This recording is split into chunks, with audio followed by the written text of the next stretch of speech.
Hi, everybody. Welcome to Your Move. I'm Andy Stanley. Did you know when you get yourself exactly the way you want yourself, you still won't be happy with yourself? Stick around and I'll explain right here on Your Move.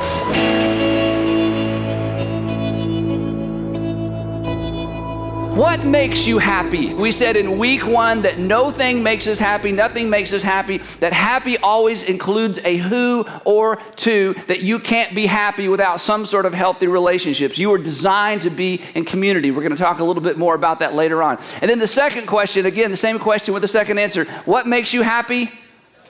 That's right, sowing. Jesus taught us, this is really interesting, in week 2 we saw that Jesus said that happiness is not immediately accessible, that it's sowing and reaping. You sow your way into happiness, that happiness is an outcome. Happiness isn't something you can just go out and do. Happiness is an outcome. So essentially Jesus said when it comes to happiness, you've got to sow for it. Now, as we wrap up this series, today we come to the most counterintuitive idea imaginable as it relates to happiness. In fact, this idea is so counterintuitive, if you have not experienced it, you will not believe it. In fact, if you've not experienced it, you're going to think I have some sort of agenda that I'm trying to push on you. But for those of you who have experienced what I'm going to talk about today, it's a reminder and it emphasizes and reemphasizes something that many of us have discovered as it relates to our own happiness. And the bottom line for today's message is simply this. As long as you are all about you, you won't be happy.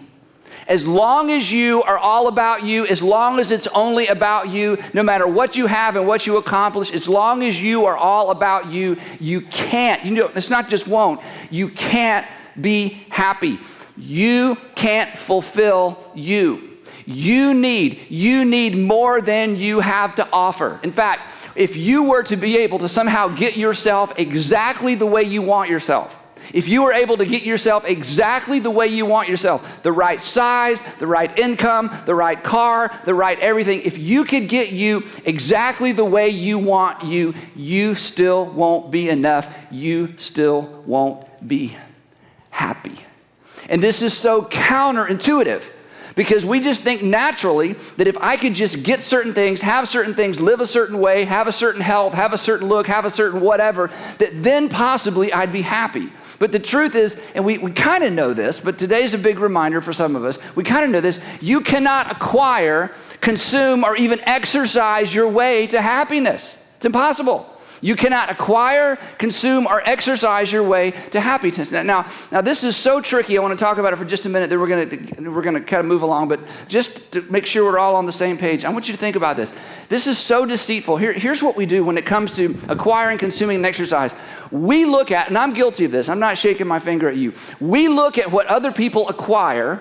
We look at the stuff people consume, and I don't just mean food, I mean just consuming things. And we look at the way that people look, and we tell ourselves, you know what?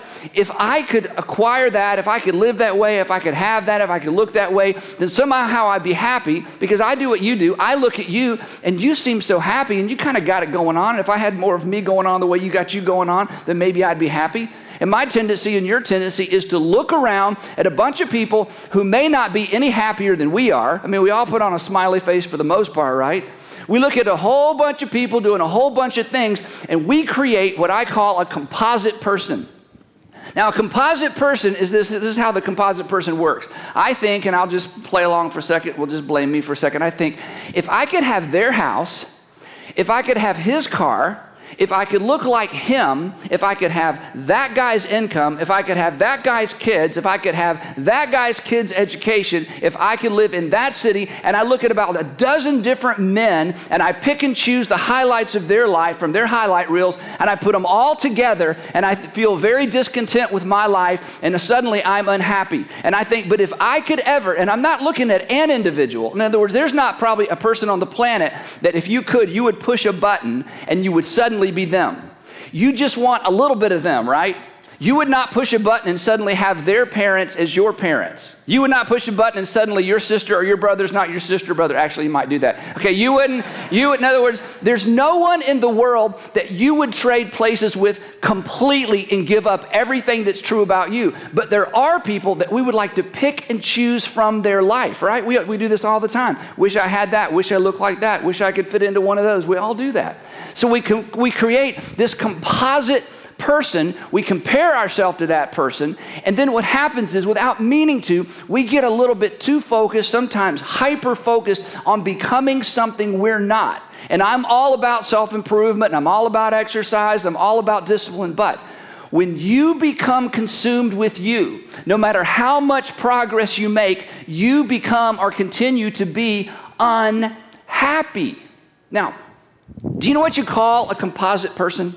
You call a composite person Frankenstein. That's what Frankenstein was. Frankenstein was a composite person. A composite person is a monster. The composite person that you've kind of pieced together with all these different people you've met and all these different things they have, they just don't exist. So you cannot consume or acquire or exercise your way into happiness, because all of your consuming and all of your exercising and all of your acquiring is in comparison to other people who may not be happy either. In fact, this would be the biggest surprise. Some of them actually look at you and look at what you have and what you wear and where you live and who you date and where you go to school. And you're looking at them, and it's just crazy. But at the end of the day, even if you were successful in becoming the composite person, you wouldn't be happy, because you cannot acquire and consume and exercise your way to happiness. But, and here's the thing that you're going to have a hard time believing, and I have a hard time believing it when I just look at it on the surface. You may not be able to acquire and consume and exercise your way to happiness, but actually you can serve and volunteer your way there. Now, before you get up and leave and lay on me some sort of agenda that I don't have today, this is an amazing, amazing, amazing thought. And some of you know this because you've experienced this. And others of you have never experienced this because you are so busy trying to consume and acquire and exercise your way into a happiness that you're never, ever, ever going to get to. If you don't believe me today, just go home and get on your computer, and you will find there is research after research after research after research all over the world in lots of different cultures asking the question, is there a connection between happiness and selflessness? Is there a connection between, get this, health and selflessness? Is there a connection between happiness and health and volunteering? And what you'll discover is that project after project after project, they've all come to the same conclusion. There is actually a connection, not a covert, but very overt connection between people's happiness, people's health, and their willingness to be selfless. One of the first projects I looked at was a University of Chicago project where they asked the question, what are the most fulfilling jobs, or what are the most fulfilling careers? And they've made a list of the most fulfilling jobs and the most fulfilling careers, or the most satisfying jobs, and here's what they came up with. They put them in categories. Here they are. Jobs where you care for others, teach others, protect others, or creative pursuits. The most happy, most satisfying jobs, and they discovered there was no income associated with job satisfaction or happiness once a person reached a point where they could basically pay the bills, eat, and live indoors. That as they added more and more and more income, there was not more and more and more happiness. That happiness, job happiness, was found within careers where you cared for other people, taught other people, or protected other people. And I threw this one in there because I just wanted to put all the top four in there. Creative pursuits, music, art, photography. Then there was another study. This was even more amazing. In the UK, they took 40 different studies that asked the question, is there a connection between happiness and selflessness? Is there a connection between happiness, health, and selflessness, or serving other people? They looked at 40 studies that had been done over a period of 20 years. And here's the link they found between those three ideas. Here it is: volunteering, health, and happiness. If you volunteer, and these studies, this wasn't like I volunteered once one time, back in, this was people who had a lifestyle of carving out time to volunteer somewhere in their community or somewhere in their church or somewhere in their lives. And here's what they discovered over and over, 20-year study. Less depression, less heart disease, less stress, and this was amazing. For teenagers who systematically volunteered somewhere, far less drug abuse and far less unplanned pregnancies. And in this study, they said, even if you have to force your teenager to volunteer, force them to volunteer, that volunteering with a bad attitude still has positive results. And if you have teenagers, you're like, well, they have a bad attitude about everything, so that doesn't come as any surprise, right? They said this: teenagers who volunteer ultimately generally volunteer as adults and consequently have all these benefits. On the flip side, People who volunteer, who find some way within the course of life to be selfless, have greater psychological well-being. They're just healthier mentally. They're healthier physically. They have higher self-esteem. They live longer, and they have a better quality of life. Now check this out. This is hard to believe. Clinical research shows, I'm making this up, clinical research shows that volunteering and mentoring pumps up your immune system. Do what? Volunteering and mentoring, some sort of weekly or every once in a while, a couple, 3 times a month, selfless activity actually increases your ability to fight disease. Now, how can that be? Because my natural inclination and your natural inclination is to acquire and to consume and to try to look my best. To acquire, to consume, and to try to look my best. And yet research all over the world, asking different questions with different groups of people, all come to the same conclusion, that one of the best things you can do for yourself is not focus so much on yourself. That selflessness leads to happiness. That selflessness leads to a better sense of well-being and ultimately to better health. Now, here's the question that we're going to ask and try to answer for the next few minutes. How? Because this is not intuitive. How can behaving selflessly make myself happier? I mean, how is it that behaving selflessly can actually make myself happier? How can, or we can ask it this way, how can emptying myself leave me feeling so full? And the answer is 2 little words: divine design. This is how you were created to be. You were created by your Creator God to live with open hands. You were created by God to do all those New Testament one another's, that you will thrive, that you will be happier, you will be healthier if you embrace all those New Testament one another's that we tend to naturally resist. The one another's: love one another, care for one another, serve one another, forgive one another, carry one another's burdens. You just one another. You were designed by God. You were created by God to one another. You do better and you are happier. Now, here's the thing. Selfishness, which, nobody has to learn how to be selfish, right? I mean, we're born selfish. Selfishness comes naturally. But selfishness was not part of your divine design. If you want to be happy, you have got to find a way to give yourself away. You will never, ever be happy as long as it's about you, even when you become the best possible version of you possible. And again, you don't need to look any further than the happiest people you know, because some of the happiest people you know are also some of the most selfless people. And you wouldn't want to look like them because you exercise far more than they do, but you're upset all the time and they just seem to be happy. And you wouldn't want their income because they don't make as much money as you do, but they seem to be at peace with what they have and they're at peace with what they don't have, and you're striving and you're frustrated and you're mad all the time. And you look at things in their life that you wouldn't trade with, but they've got something you don't have. When you scratch beneath the surface, they have found a way to give their life away. Happy people find a way to give their life away. Now, the Apostle Paul, in a letter to these Christians that lived in Galatia, a Roman province, in the first century, the book of Galatians, we call it the book of Galatians. It's actually just a letter that he wrote to these Christians that lived in this Roman province. It's full of rich theology, but instead of getting lost in the theology today, even though these are very rich verses, I just want you to look really at 2 approaches to life that he talks about and 2 lists of things that he associates with each of these approaches to life. Because herein is the stark contrast between living for myself, trying to fill myself up and make myself happy, as opposed to pouring myself out and finding happiness. Last week we talked about pleasure. Remember that? And we said if you prioritize pleasure over happiness, you'll have neither. But if you prioritize happiness over pleasure, you get both. And once again, the Apostle Paul points to that idea that, again, it's not intuitive, but you live long enough and you begin to realize just how true it is. So here's what he says. We're going to drop in right in the middle of a discussion, which is a little dangerous to do, but we'll just see what happens. Here's what he says in Galatians chapter 5.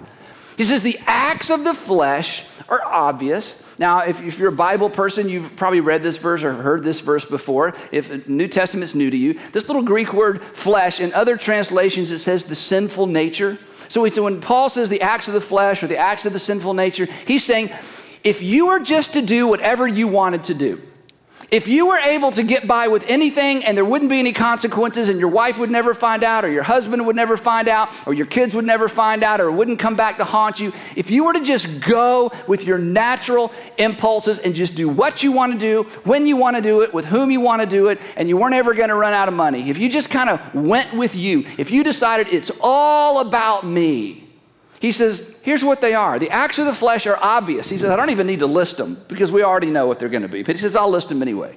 The acts of the flesh are obvious. Sexual immorality, impurity, debauchery, that's just excessive sexual behavior. Idolatry. Idolatry is basically trying to get the gods to do my bidding. That's what idolatry is. Some of us, even as Christians, pray it's sort of idolatrous prayers. God, what do I need to do to get you to do what I want you to do? That's idolatry.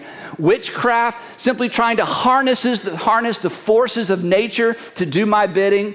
Hatred, discord, jealousy, fits of rage, selfish ambition, dissensions, factions, and envy, drunkenness, orgies, and the like.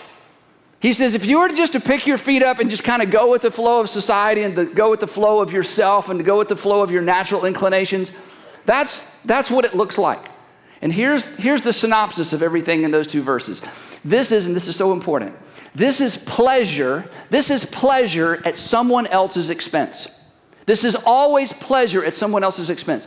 When you give into your selfishness, it is pleasure for you at someone else's expense. Someone always pays a price when you give in to your natural, selfish inclinations. Even when you get by with it, even when you don't get caught, even when no one holds you accountable, somebody suffers. Pleasure at someone else's expense. Why? Because all the things that have to do with the acts, with the desires of the flesh are all associated with, this is so important, they're all associated with appetites. They're all associated with appetites. And appetites, as we've said in the past, are never fully and finally satisfied.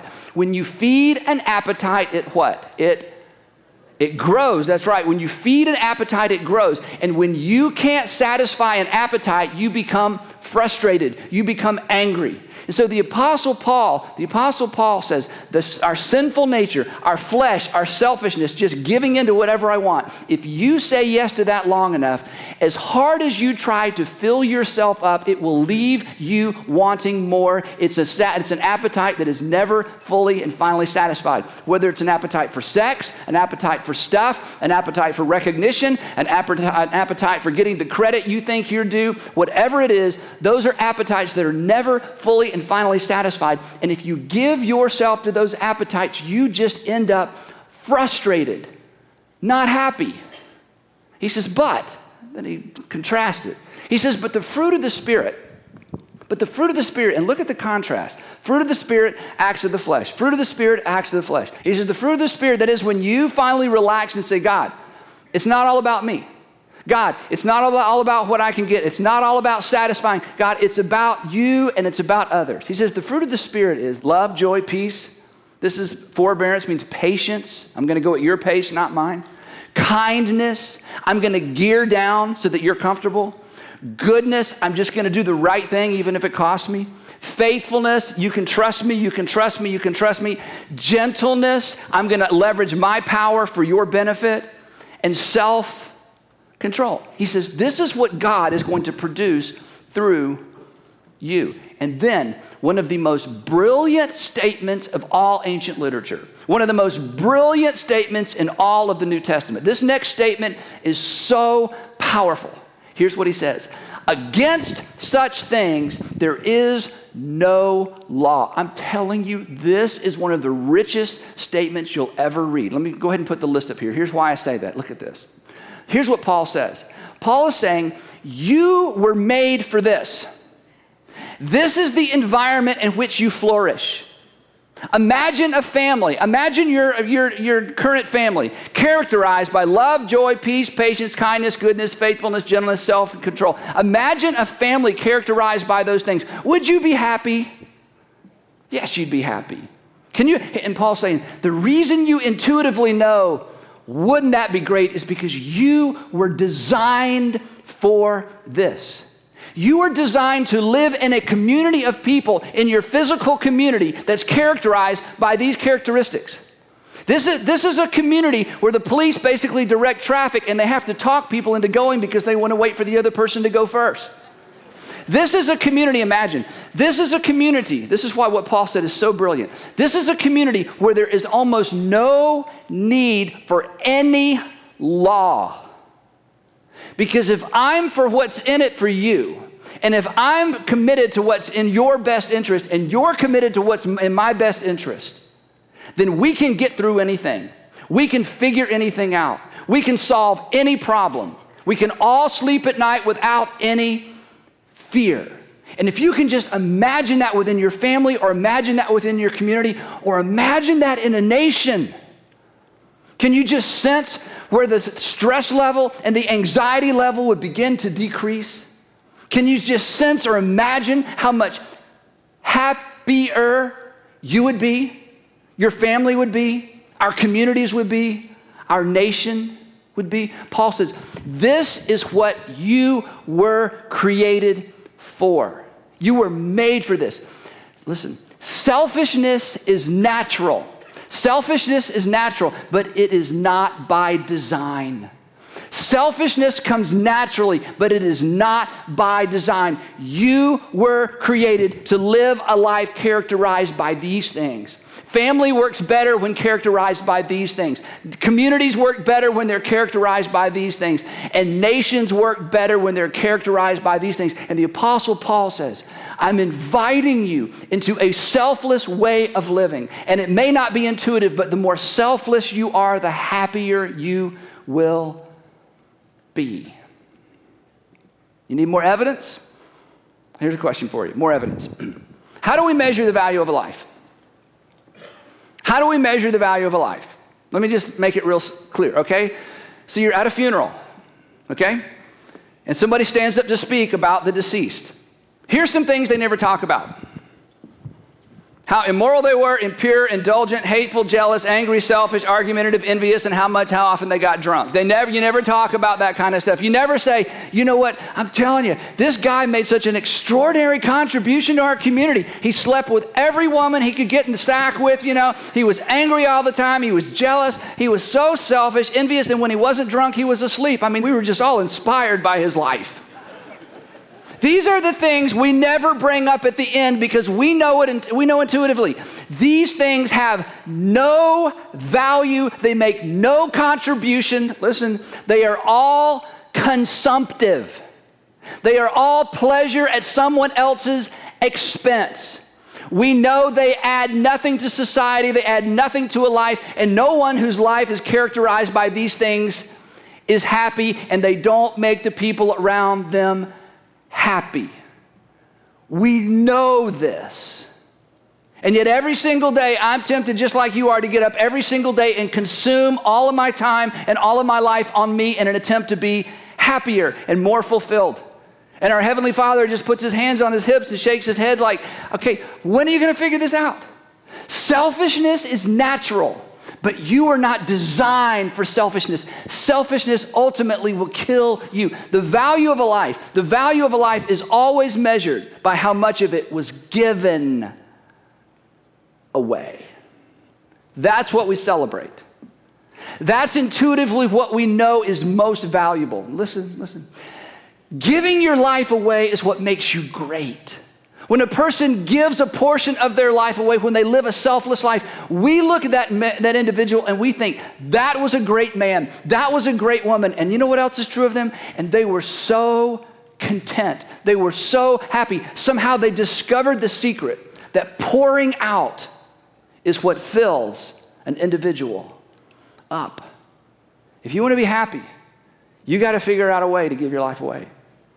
If you want to be happy, and I don't mean, twice a year, you go on some kind of thing because your office has some kind of thing and you got to go because the boss is there looking to make sure everybody's there. No, you've got to find a way to systematically give your life away, just like you systematically consume, just like you systematically exercise, just like you systematically look in the mirror 25 times a day to make sure you got it going on. You've got to find a way to systematically give your life away.